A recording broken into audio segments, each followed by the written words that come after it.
It's called The Dynasty. The director, Matthew Hamachek, is joining us live. He also did producer of Tiger on HBO, which was fantastic, multiple Emmy nominations. So has there been, you didn't grow up a Patriot fan. You watched like many people did from the outside. Has there been a surprise? Exactly. A surprise for you, Matthew, in creating this? I think, honestly, everything was a surprise to me because, as you said, I didn't grow up a Patriots fan. I rooted for the Green Bay Packers.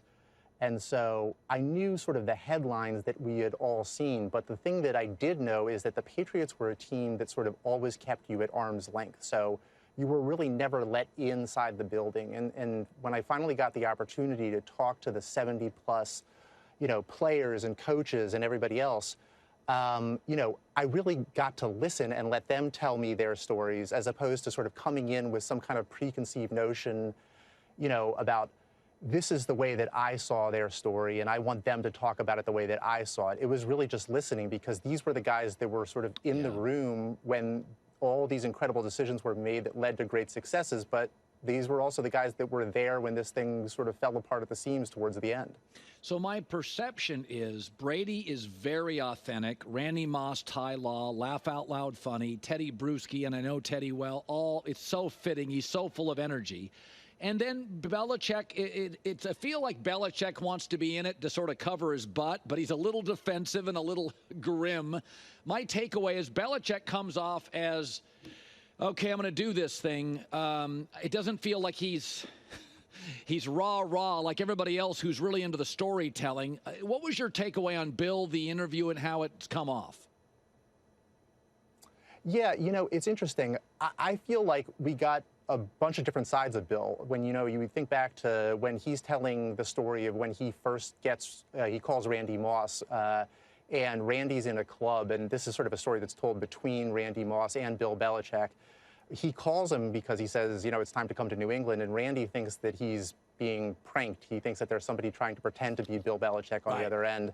And so you get this great dialogue of the two of them, and Bill's laughing about it and saying, I guess he doesn't want to come to New England. But then, when we get into some of the tougher subjects, like Spygate, Deflategate, Aaron Hernandez, why was Malcolm Butler not, playing in the Super Bowl against the Eagles, you can tell that he doesn't necessarily want to talk about these things. But I thought it was really, really important that he gets asked the exact same questions that everybody else does. Yeah. Ernie Adams, a very likable it's like he's this world's smartest caddy. He leans on him. Bill leans on him entirely throughout this. And I would argue that when Ernie Adams retired, it was never quite the same. Describe people who have never seen Ernie Adams and the role he plays, because I think he's been undervalued in this whole dynasty, his brain power and Bill's trust for him. Yeah, so Ernie Adams, for everybody that has never seen him and, haven't watched the show yet, this is a guy, he's got these big glasses and this mustache. But, when you think about Bill Belichick, we think about this guy who's sort of an ardent student of the game, a guy who knows everything that there is about football and loves football. I think that Ernie is one step above that. And he was intimately involved in all sorts of big moments throughout the dynasty, at the end of Super Bowl 36 when there's a minute 36 left on the clock and John Madden is saying they should take this thing to overtime. It's Ernie Adams who Bill Belichick goes to and says, hey, Ernie, what do you want to do? And he's the one who says, let's go for it because I think we're gassed. And you said earlier the thing about if after Ernie left, everything was over and, the dynasty sort of came to an end. And one of the things that I always think about is there was that game against the Raiders after Ernie left. It was one of the last couple of years when Mac Jones was the quarterback, and they did the they did the lateral thing, and it led to a defensive touchdown.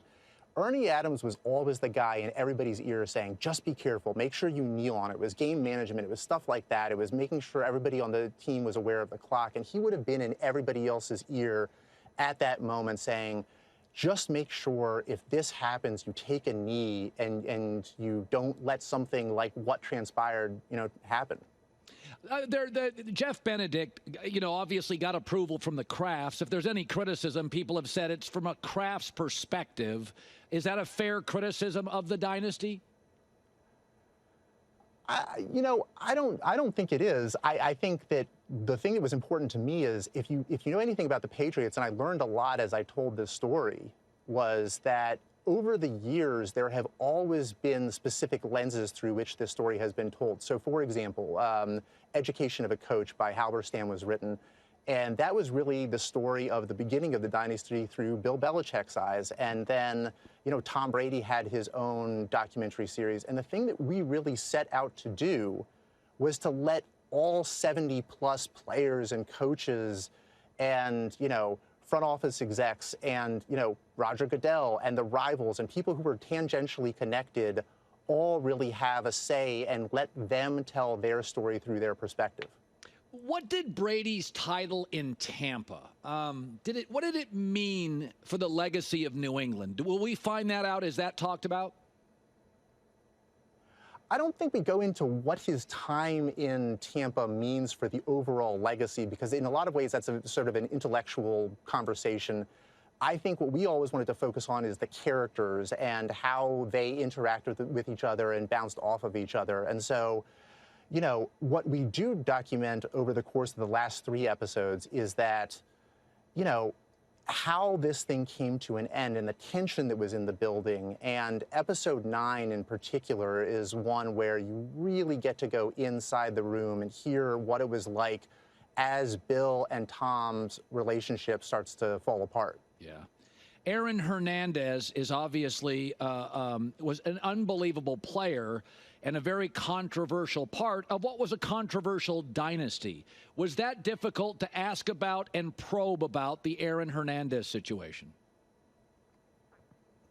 Yeah, so that episode comes out this Friday. It's episode 6. And I think the thing that was most important to us there was that, we as I started to talk to the players about this, what we realized is that there was sort of a duality to Aaron Hernandez. Obviously, yes, there's the tragic part that everybody read about in the newspapers, but the other side is a guy who was deeply loved within the organization. And I think, you could obviously do a sort of true crime version of this, but that's not the kind of story that we like to tell. And I think what we wanted to do was get out of the way and let the people who are actually there tell their story of Aaron Hernandez. And that involved a lot of things, but it was also showing how much he meant to all of them and really showing the human side to him. Malcolm Butler didn't play in a Super Bowl. Brady was reportedly angry. Is that focused on much here? Because, there's a lot of arguments. That was one of his best performing Super Bowls, and they just couldn't force Philadelphia to punt. The Malcolm Butler story, is that coming up? Yeah, episode 9, which is an episode about a lot of the tension that's within the building. And the thing that you have to understand about that is that I think the Patriot program is a hard program to play in for these guys. It's mentally exhausting, but they know that every year they're able to compete for a championship, and they're willing to go through it because they know Bill's a great coach. They know that Tom's an incredible quarterback, and they know that they all come together, that they can play and win a championship. But that was an instance where, after everything that they had gone through that year, which we detail, they get to the biggest stage, and Malcolm's not playing. And these guys that were there, the players, use words like, why don't we have Malcolm back in to sort of stop the bleeding? That's one of the things that Matthew Slater says. And then at the end, one of the players says, as he's walking off the field, he says, I put everything on the line for this team, for this game, and I don't even get an explanation.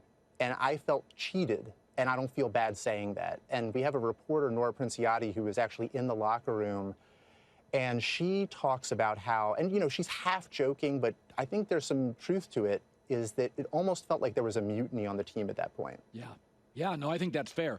Finally, you did Tiger on HBO, and you've done the Dynasty. Any parallels, any comparisons? I mean, obviously, Tiger and Brady are sort of American sports royalty. Any connections there? Did you sort of build them differently, or do you see some parallels? I think really the only comparison between the two of them is that they weren't always the most talented person when they started out, right? I think that the thing that ties them together is that they both outworked everybody, and that's the story really of Tom Brady. He talks about the fact that he wasn't the fastest, he didn't have the best arm, a lot of things like that. And so, you constantly see Tom finding ways to give himself the edge so that he can compete on the highest level. And that, obviously is something that he did in college and high school. But even when he had won multiple Super Bowls, this was a guy who was constantly working at just the tiniest little things, whether that was his nutrition or anything else, so that he could play and continue to play at the highest level possible until he was 45 years old. Hi, everybody. It's me, Uncle Colin. Subscribe here to get the latest from the herd, including exclusive behind-the-scenes videos and more, wherever you may be, however you may be watching. Thanks again for making us part of your day.